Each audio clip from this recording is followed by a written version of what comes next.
संवाद करके एक बेहतर विकल्प बने, इसके लिए जनता का सुंदर राज बने, इस कार्य को आपके सहयोग से पूरा करने के लिए चले हैं। मैं आग्रह करूंगा जितेंद्र बाबू पूर्व मुखिया जी से कि 2 शब्द अपनी बात रखें। श्री गणेशाय नमः। जय मां भगवती, जय गुरु बाबा।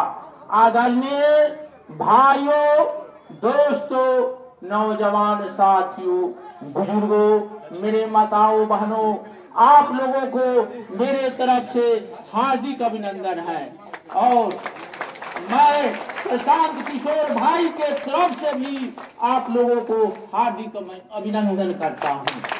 मैं अपने गुरु जी से कुछ शब्द कहवाना चाहता हूं।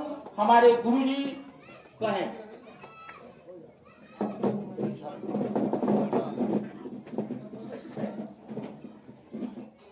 ग्राम पंचायत राघोपुर के हमारे ग्राम समुदाय के जन समूह, बड़े बुजुर्ग,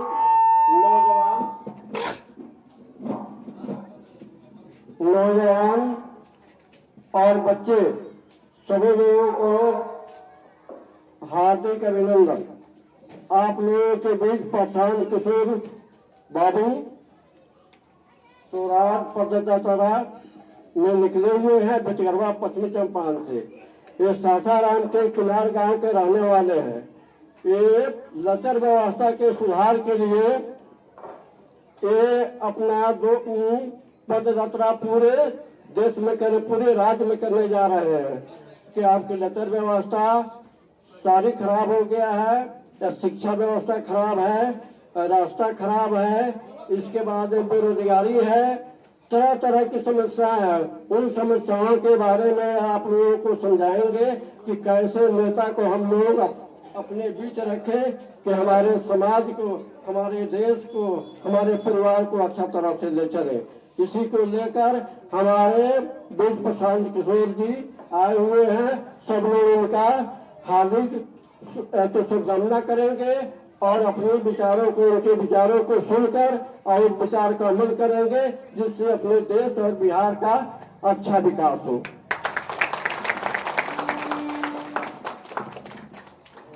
बहुत बहुत धन्यवाद।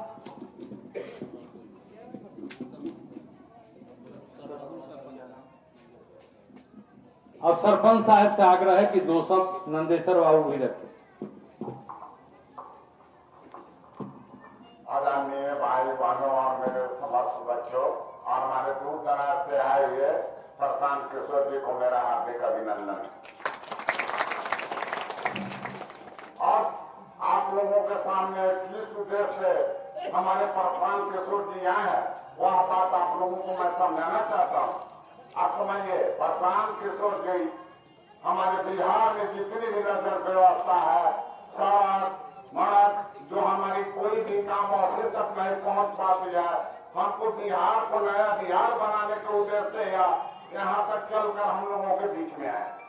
और मैं पूरा आशा करता हूँ कि आप लोग हमारे प्रशांत किशोर जी से जुड़कर और इनकी बात को मानकर उस राह पर हम लोग चलेंगे। धन्यवाद। 4000 किलोमीटर की पदयात्रा पूरा करने का संकल्प लेकर हम लोगों के बीच व्यापार मंडल के अध्यक्ष उमेश बाबू हैं, उनसे भी आग्रह, अवनीश बाबू से 2 शब्द। आज हम सभी राघोपुर ग्राम वासियों के लिए सौभाग्य की बात है कि बिहार के माटी के रल चंपारण की धरती पे भिटगरवा से जन स्वराज कार्यक्रम की शुरुआत करते हुए आज हमारे ग्राम राघोपुर में पहुंचे हैं। इसके लिए हम सभी राघोपुर ग्रामवासियों की तरफ से आदरणीय पीके सर का हार्दिक अभिनंदन वंदन करता हूँ। और मैं देख रहा हूँ उनके रथ पे लिखा हुआ है जन स्वराज पथ पदयात्रा। जन का मतलब लोगों की आवाज को सुनना, लोगों की दुख दर्द को समझना कि लोगों के बीच क्या पीड़ा है। इसी उद्देश्य से मतलब प्रशांत किशोर साहब निकले हैं और सारी चीज को इनके पद यात्रा का मुख्य उद्देश्य है कि जब हम निकलेंगे सड़क से तो लोग सड़क की व्यवस्था को देखेंगे, जो लोग भी रास्ते में मिलेंगे उनकी दुख दर्द सभी समस्या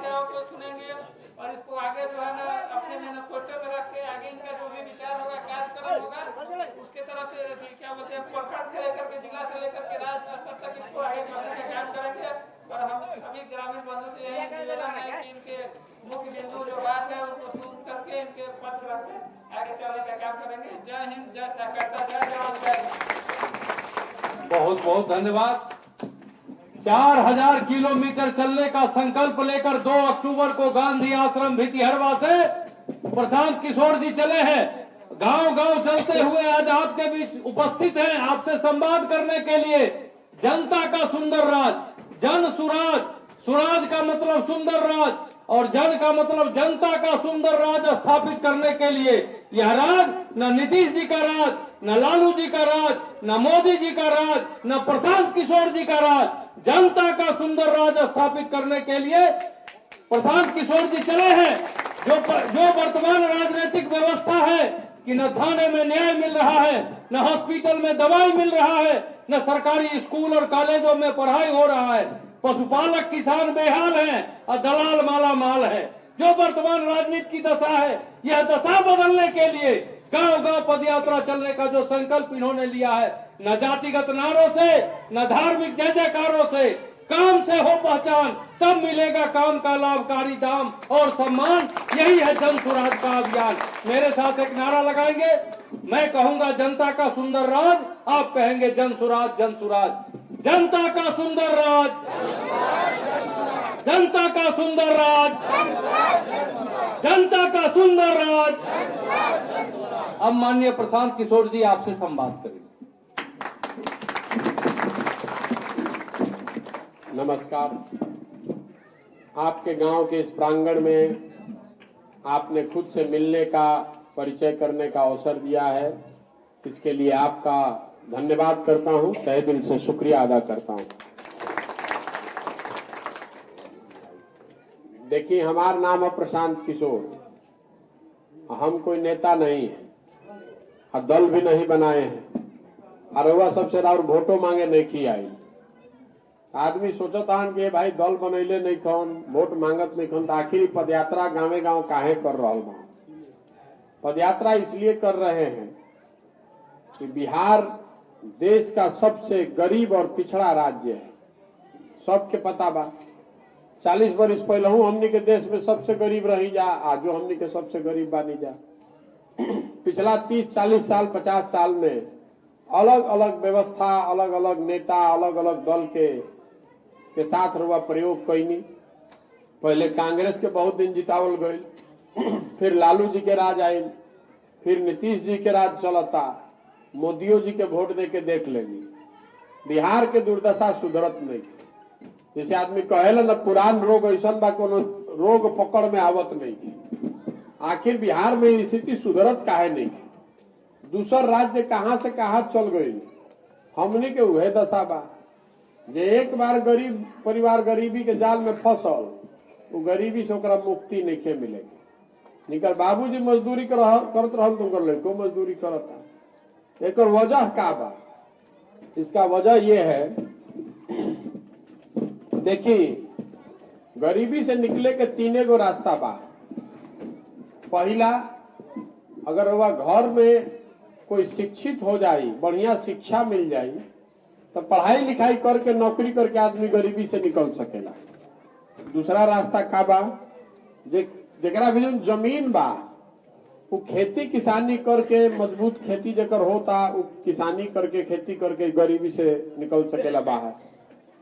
आ तीसरा रास्ता का बा, जेकरा भी पूंजी बा, वो कुछ छोटा मोटा व्यापार करके, उद्योग धंधा लगा के, दुकान खोल के, व्यापार करके, सब्जी बेच के कुछ रुपया कमा सकेला, गरीबी से निकल सकेला। अब बिहार में जो स्थिति बा, तो पहला देख ली शिक्षा के हालत।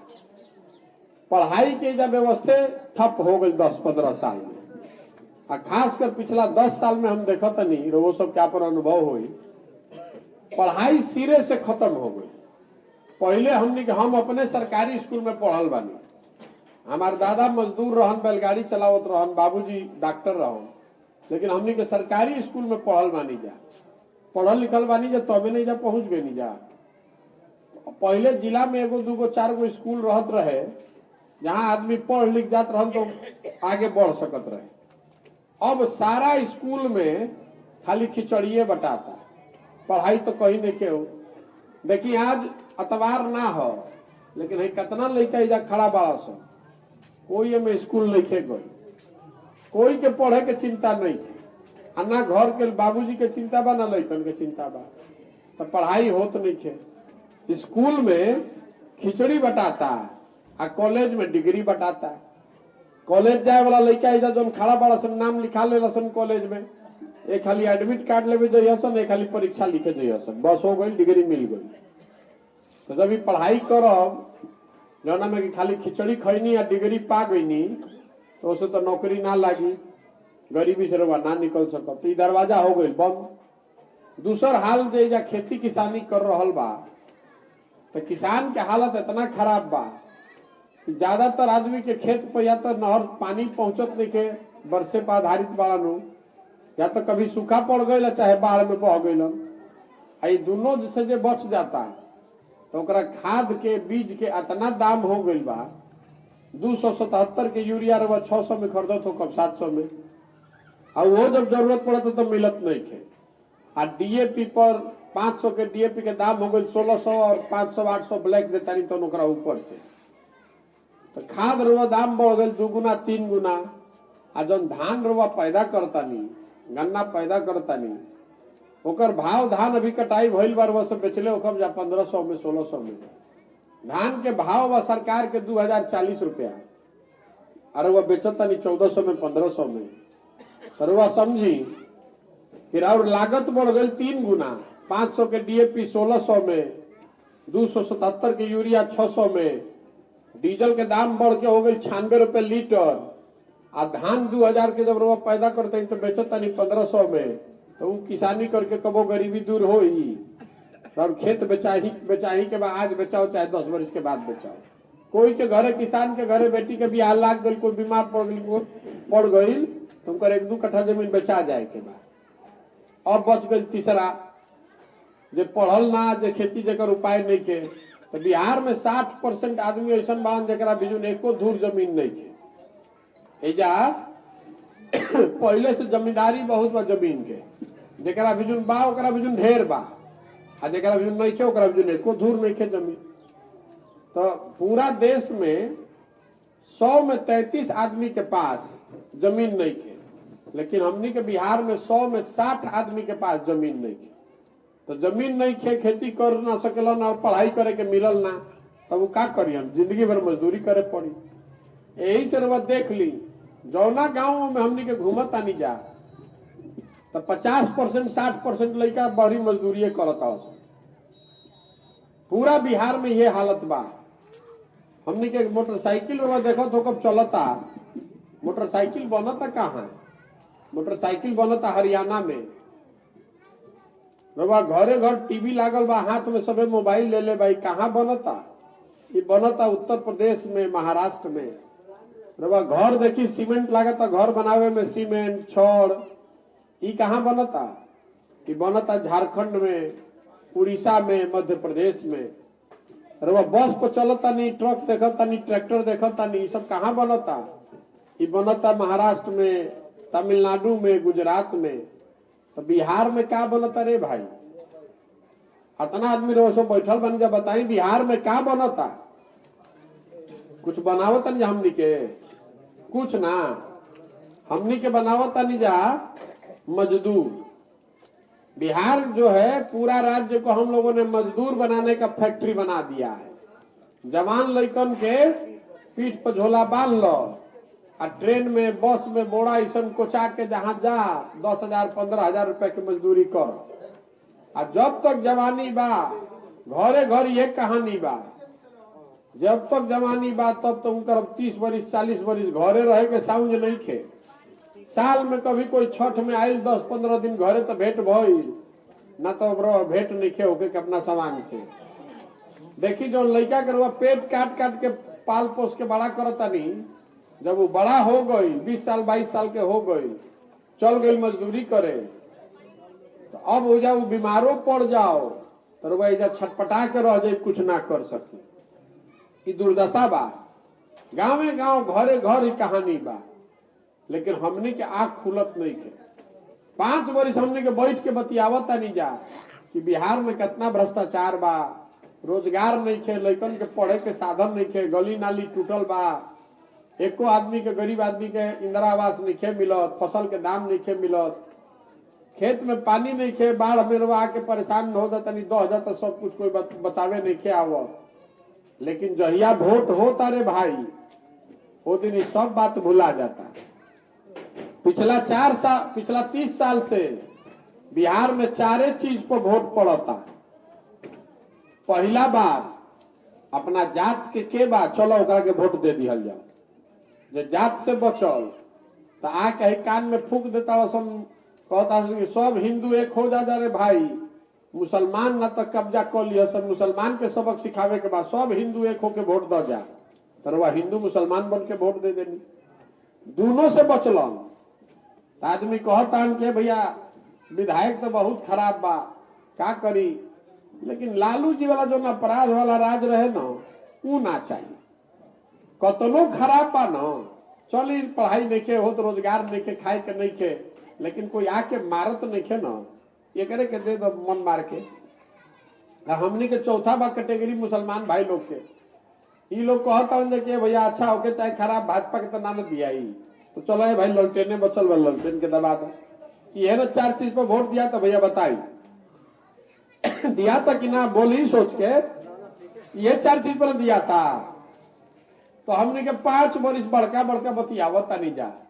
अभी ये जब बैठल जाए ना हर आदमी आधा घंटा बता दी कि कितना चोरी बा, कितना अफसर परेशान करता सन, खेत में धान कटनी है पैसा ना मिलल हो, लेकिन जब भोटवा देवे जाता नहीं तो सब यादें लिखे रहो। तो पदयात्रा काहे के कर रहा बानी? पदयात्रा इसलिए कर रहे हैं कि आकर आपको हाथ जोड़कर बताएं कि देखिए अगर आप अपना और अपने बच्चों की चिंता नहीं कीजिएगा तो कोई नेता कोई दल आपका चिंता नहीं करेगा। ये भ्रम में मत रही कि फलाना नेता यहाँ, मोदी जी यहाँ तो सब सुधार दिहन, प्रशांत किशोर यहाँ तो सुधार दिहन, लालू यादव यहाँ तो सुधार दिहन, कोई ना सुधारी। जब रउआ अपन लड़का के चिंता नहीं खे तो कोई नेता राउर चिंता काहे करी रे भाई। देखिए 2014 में हम ही मोदी जी के अभियान चलावत रही तो पूरा देश में रउआ मोदी जी के नाम ना सुन ले। कब 2013 से पहले तो गुजरात के नेता रहन, नारा लिखाई हर हर मोदी घर घर मोदी, सुन ले बनी नारा हर हर मोदी घर घर मोदी। तो मोदी जी गुजरात के या बिहार के घरे घर आदमी बतियावत कि मोदी मतलब महामानव बहुत बड़ा नेता है, आएंगे तो सब ठीक हो जाएगा, महंगाई दूर हो जाए, भ्रष्टाचार खत्म हो जाए, लड़कन के रोजगार मिल जाए, बिहार के विकास हो जाए। अब मोदी जी के 2 बार हमने के वोट दे देनी जा, 8-9 वर्ष हो गए मोदी जी प्रधानमंत्री बालन, का सुधरल का नहीं के सुधरल रउआ पर छोड़ देता नहीं, जाई घरे होकर गुणागणित करब का भइल बा रउआ के बतावत नहीं। घरे घर से मोदी जी के वोट दियाइल बा तो घरे घर से सिलेंडर के 1250 और डीएपी के 1600 रुपये दिया था रे भाई, दिया था कि ना, दिया था कि ना, दिया था ना। छूट नहीं के ना मिलो, छूट नहीं के ना मिलो। तब भोटवा मोदी जी के हमनी के दिले बनी जा घरे घर से तो सिलेंडर के पैसा और डीएपी के पैसा पाकिस्तान के आदमी दी, हमनिए के देवे के पड़ी। तो ढेर वोट देनी जा हमनी के तो मोदी जी हो गए प्रधानमंत्री, आ बिहार के हमनी के थोड़े बहुत वोट नीतीश कुमार के देनी जाते ही हो गए मुख्यमंत्री। नीतीश बाबू मुख्यमंत्री भैलन तो कहलन कि सब महिला लोग हमको बहुत वोट दिया है, ऐसे हम बिहार में लागू करेंगे शराबबंदी। तो शराबबंदी लागू हो गई। अब बिहार में ऐसा शराबबंदी लागू भइल बा जना में शराब के दुकान बंद, होम डिलीवरी चालू बा ना भैया, दुकान बंद हो गई आ होम डिलीवरी चालू हो गई। 100 रुपए के शराब 400 रुपए में घरे घरे आके मिलता।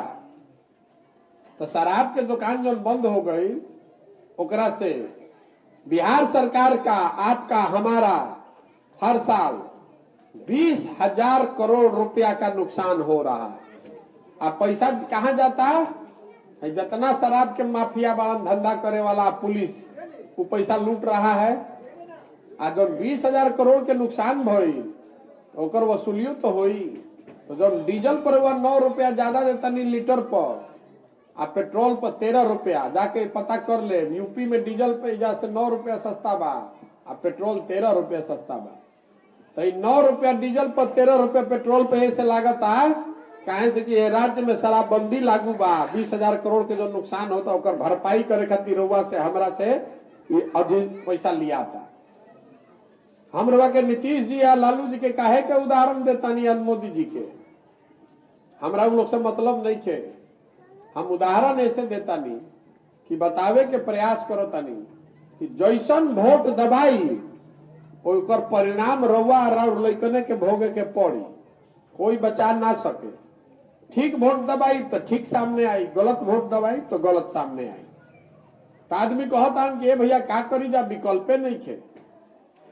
बिहार में 2 गो दल बा, एगो मोदी जी के भाजपा, एगो लालू जी के ललटेन, आ बीच में बड़ा नीतीश कुमार, कभी चिपक के साइड कभी चिपक के वो साइड। तो नीतीश कुमार के तो पते नहीं थे कि केने रही हम, तो केकरा के वोट दिया, विकल्प नहीं थे ना भैया। यही से हमनी से गलती होता। तो हम रउआ से पूछा तनी कि रउआ के कोई एक बार ठगी, 2 बार ठगी तो हम बात मान ले कि भैया नेता आई ठग ले लस, लेकिन ऐसा कैसे होता कि 5-5 बार 6-6 बार रउआ ठगा तनी। पहले बाबूजी ठगलन, अब लइको ठगता सब। एक नेता 3 बार 4 बार 5 बार जीत रहा है तो कुछ गलती तो अपनों में न बा भाई। रास्ता में चलत तनी तो आदमी कहता भैया हई नहीं खे हऊ नहीं खे, आप पूछो तनी अच्छा विधायक जी कितना बार से जीतता, तो भैया 4था बार। अरे भाई तो कुछ विधायक जी करतो नहीं खो ना 4 बार से जीततो बारन, दोनों बात कैसे होता। तो जब तक इस बात का आप चिंता नहीं कीजिएगा कि जो गलती है उसके हिसाब से वोट नहीं कीजिएगा तो आपका कोई सुधार नहीं हो सकता है। कहीं से कि नेतो जान गए वाला सुन कि भाई काम करे के जरूरत का बा, काम होखो चाहे ना होके, वोट तो यही पर पड़ी 4 चीज पर, रो के चाहे गा के, हंस के चाहे गरिया के, वोट तो जनता देवे करी। तो काहे कति काम करी। अब खाद बेचाओ चाहे ना बेचाओ, जे ललटेन के समर्थक बहु ललटेने के दबाई, अजय कमल से मोतियाबिंद जरा भइल बहु जाके मोदी जी के दबाई। बान बात देखिए गुजरात में एगो शहर बा सूरत, बात के समझिए एकरा के। जब बहुत आदमी बालन जे मोदी जी के वोट देले हुई, गुजरात में एगो शहर बा सूरत जहां पर बिहार का 5 लाख लड़का मजदूरी करता है। एक शहर सूरत में 5 लाख बिहार का लड़का मजदूरी करता है।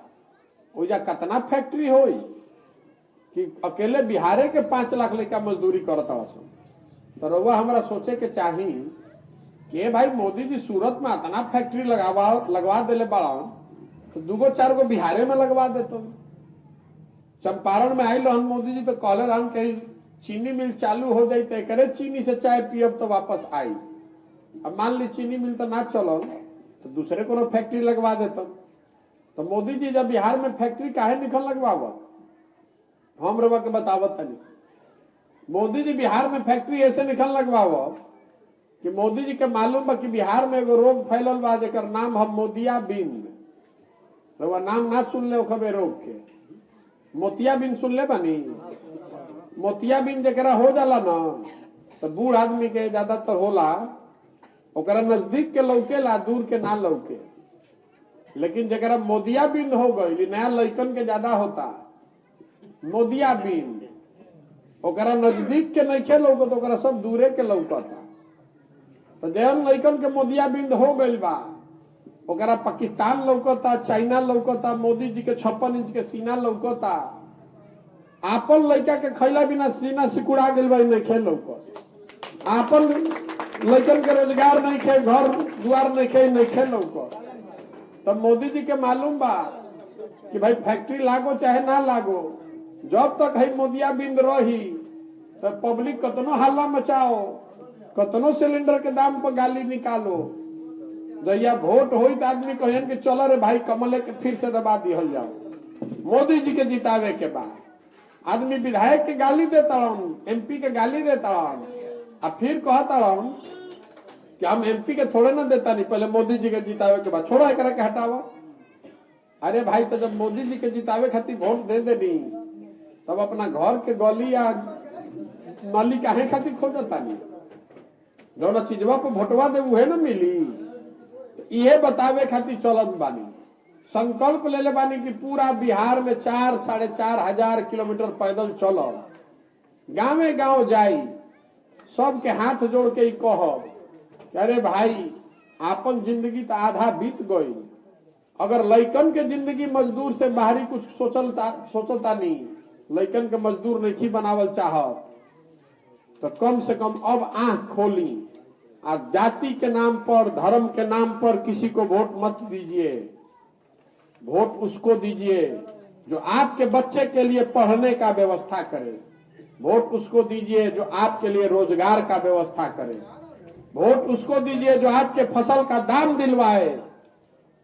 वोट उसको दीजिए जो आपके गांव में सड़क बनवाए, नाली ठीक कराए, बाढ़ की व्यवस्था करो, तबे न सुधरी।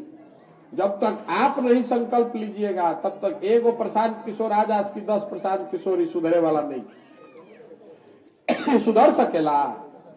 जनते नहीं के सुधरे के तैयार तो कोई नेता कैसे सुधार दी। यही से पैदल पैदल जाता नहीं सब जगह, अपना से देखो तनी का खराब बा, और संगे संगे लोग के बतावो तनी कि देख रे भाई जौन गरीबी जौन गुर्बत में जियो तड़ो, ऐसे निकले के रास्ता ये बाकी जागो, आ जाग के मिल के विकल्प बनाओ। आदमी कहतड़न ए भैया रउआ दल बना ली तो हो जाई, रउआ पीछे सब चलल जे और बात बड़ा बढ़िया लागता, तो हम रउआ के कहतनी के भाई हमरा बनावे से कुछ ना होई।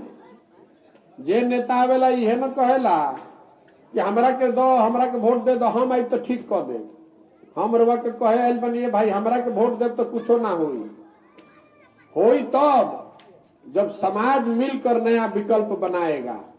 समाज में जिसका ताकत है, जिसका काबिलियत है, जो सही आदमी है, उसको ढूंढ कर निकाला जाए, और सब आदमी मिलकर अगर दल बनाएगा, विकल्प बनाएगा, तब सुधरेगा बिहार, तबे न होई।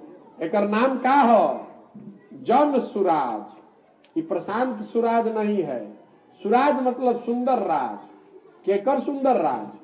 जो बात गांधी जी ने बताया, किसी व्यक्ति का नहीं, किसी परिवार का नहीं, किसी जाति का नहीं, सुंदर राज जनता का होना चाहिए। आज जब विधायक के उम्मीदवार होता रहा से कोई पूछता कि विधायक के बनी, 2 गो नाम हो गए, लोग में मन होके तो दाहिने दबाई चाहे बाएं दबाई, दोनों तो वह एगो नागनाथ बा, एगो सांपनाथ बा, केकरा के दे? तो जौन पूरा अभियान बा वही बा कि समाज से पूछ के ऐसा आदमी ढूंढ के निकालल जाओ कि ना कौन आदमी बा जे ठगी ना, जे बदमाश नहीं खे, जे चोर नहीं खे, जरा पीछे पूरा शक्ति ताकत पैसा लगावल जाओ, रवा सहयोग से, रवा आशीर्वाद से जिता के ले आवल जाओ, तो उससे समाज सुधरो। यही से ही पूरा शुरू कैले बानी। एकर नाम बा जन सुराज। लागी 1.5-2 बरिस, हमारा 4,500 किलोमीटर चले में लागी 2 साल, लेकिन कोनो घबराए के बात नहीं खे। बहुत दिन के काई जमल बा, एक दिन में ना छूटी, बहुत मेहनत करे पड़ी। जौन दुर्दशा बा हमनी के सुधरे वाला नहीं के, एक दिन में बहुत मेहनत कर रहे से तब सुधरी, ना तो हमनी के लइकनों के जिंदगी यही गुर्बत में बीते वाला बा, यही गरीबी में बीती।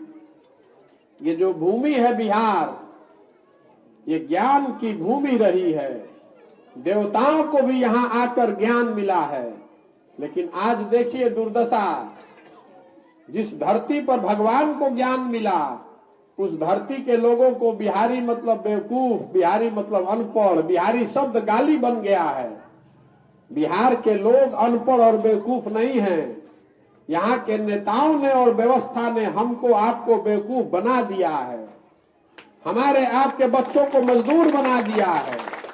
और अगर इससे निकलना चाहते हैं तो आपको ही ताकत लगानी पड़ेगी। हम मछली बांटने नहीं आए हैं, मछली मारने सिखाने आए हैं। एक दिन कोई नेता आता है, कुछ आपको रेबड़ी बांट देता है, आप उसको वोट दे देते हैं। हम वैसे वादा करे नहीं की आई कि हम आई तो नौकरी दे दे, हम वादा करे नहीं की आई कि हम आई तो सड़क बनवा दे, हम कहे आइल बानी कि सब काम रउआ कर सकीला। अपना में से ताकत पैदा करी, आप में वो ताकत है। जनता वो हनुमान है जिसको आप अपनी ताकत का अंदाजा नहीं है। जब तक आप बटन नहीं दबाइएगा तो कोई राजा नहीं बन सकता है। जरा कर वह बटन दबावत नहीं हुए ना राजा बनता, अच्छा चाहे खराब। तो एक बार अपने बच्चों के नाम पर बटन दबाइए। बहुत बहुत आदमी पर वह दाव लगाई नहीं, कांग्रेस पर लगाए, लालू जी पर लगाए, नीतीश पर लगाए, मोदी पर लगाए। एक बार अपने बच्चों पर, अपने बच्चों का चेहरा देखकर अपने आप पर दाव लगाइए। जो हम काम पहले करत रही तो जे हमरा के जानता 10 वर्ष में जेकरे हाथ पकड़नी कभी चुनावे नहीं के हारल। इस बार तय किए हैं कि किसी दल का नहीं, नेता का नहीं, जनता का हाथ पकड़े हैं। आपको भी हारने नहीं देंगे, भरोसा रखिए। चुनाव लड़े के बहुत गुणागणित हमरा मालूम बा। आपसे वोट नहीं मांग रहे हैं, आपसे इतना ही मांग रहे हैं, आपसे इतना ही मदद चाहते हैं कि आप आशीर्वाद दीजिए, आशीर्वाद दीजिए कि इस कठिन काम को किया जा सके और समाज में जो सही आदमी है उसको ढूंढने में मदद कीजिए। कौन आदमी अच्छा है जिसको साथ लेकर चलना है। इतने मांगे आइल बानी। अब आपसे सवाल पूछ रहे हैं कि पिछले 30 साल में बिहार में अलग अलग नेताओं ने और दलों ने सबने आपको ठगा है। आपके और आपके बच्चों की जिंदगी आज भी बदहाली में बीत रही है। ये बदलने के लिए समय आ गया है कि जनता मिलकर अपना विकल्प बनाए। रउआ बताई कि बिहार के जनता के मिल के विकल्प बनावे के प्रयास करे चाहिए कि ना करे चाहिए। सबके बोले के भाई कैमरा में रिकॉर्ड होता 3 गो में हाथ उठा के बोले के बाद अभी ना हम पूछब सवाल। तो बिहार की जनता को मिलकर अपना विकल्प, जनता का विकल्प बनाना चाहिए कि नहीं बनाना चाहिए? बनावे के चाहिए ना भाई। तो कैसे बनी? आदमी कहता कि भैया बड़ा कठिन काम ले बानी, 4000 किलोमीटर पैदल चलब, पहले से हतना समीकरण बा, हतना दल बा, ये होई कैसे? हम आपको बता रहे हैं कैसे होगा। ये होगा दृढ़ संकल्प से, ऊपर वाले की कृपा से और आपके आशीर्वाद से। हम उनमें से नहीं हैं जो लड़ने के लिए लड़ता है। हम लड़ने आए हैं और वह मान के चली कि जीतने का खाका इसका बना कर लाए हैं। कितना ताकत लगाना पड़ेगा, कैसी व्यवस्था बनानी पड़ेगी, कितना पसीना बहाना पड़ेगा, कितना संसाधन लगाना पड़ेगा, ये सब सोच बूझ समझ कर आए हैं और आपको हारने नहीं देंगे। जन बल के आगे कोई बल नहीं है। आप में वो ताकत है। अपने बच्चों के लिए जगिए, अपने बच्चों के बेहतर भविष्य की चिंता कीजिए, नहीं तो कोई आपका और हमारे बच्चे का चिंता नहीं करेगा। इसलिए अगर आपको लगता है कि जो हम काम कर रहे हैं ये ठीक काम है, समाज के लिए अच्छा है, बिहार के लिए अच्छा है, बिहार के बच्चों के लिए अच्छा है, तो एक बार हाथ उठाकर आशीर्वाद दी। प्रयास करी ना, है ना आपका आशीर्वाद? करे ना प्रयास। एक और अंतिम बात, आदमी कहता कि भाई इतना बढ़िया बढ़िया बतियावत अपना खातिर का चाहता। बहुत आदमी कहता कि बिहार के मुख्यमंत्री बने चाहता। आप हमको नहीं जानते, हमारा सपना मुख्यमंत्री बनना नहीं है, उससे बहुत ऊंचा सोचते हैं। मुख्यमंत्री बनना सपना नहीं है। मेरा सपना है कि अपने जीवन काल में देश के सबसे गरीब और पिछड़े राज्य बिहार को देश का सबसे अग्रणी और समृद्ध राज्य के तौर पर देखें। अपने जीवन काल में ऐसा दिन देखें जब गुजरात से, तमिलनाडु से, महाराष्ट्र, पंजाब से लड़के आकर बिहार में रोजगार करें, तब मानेंगे कि जीवन सफल हुआ। ये प्रयास करने के लिए यहाँ आए हैं। दल बना के चुनाव लड़े के रही तो बहुत भगवान अकील देले बाण कहियो बना के हो सकत रहे। दल बनाकर चुनाव लड़ने का अभियान नहीं है, ये समाज को जगाने का अभियान है। समाज को ये बताने का अभियान है कि आप में वो क्षमता है, आप में वो ताकत है। अपने लिए नहीं तो अपने बच्चों के लिए खड़े होइए और देखिए कि पूरा भारत का राजनीति आपके नीचे चलने वाला है। बिना आपके देश में सरकार नहीं बन सकती है। ये जो अभी स्थिति बा, 26 MP का राज्य है गुजरात, और गुजरात का आदमी बन गया फैक्ट्री का मालिक, और 40 MP का राज्य है हम लोग का बिहार। हमनी के लड़का बन गया सन फैक्ट्री में मजदूर, और हमनी के आंखें नहीं के खुलो, कहिया आंख खुली? ये बिहार के लड़के, आपके हमारे लड़के जीवन भर पूरा भारत में घूमकर मजदूरी करने के लिए नहीं पैदा हुए हैं। जो लड़के बाहर फैक्ट्री में जाकर मजदूरी कर रहे हैं, अगर व्यवस्था सुधर जाए तो वही लड़के आकर बिहार में फैक्ट्री लगा भी सकते हैं। ये लड़कों में यहाँ ताकत है, इस धरती में ताकत है। एक बार अंत में इस धरती के सम्मान में, जिस धरती में हम लोग पैदा हुए, हमारे पूर्वज पैदा हुए, इसके सम्मान में एक नारा लगवाएंगे आपसे। मैं बोलूंगा जय बिहार, आपको बोलना है जय जय बिहार, जय बिहार, जय बिहार। बहुत बहुत धन्यवाद। अब हम चलत तनी 4000 किलोमीटर रवा सब से कोई के मन होके तो आधा किलोमीटर 1 किलोमीटर चलो संगे, आ नाई के मन तो ये सुस्ताई कोनो दिक्कत नहीं है। बहुत बहुत धन्यवाद।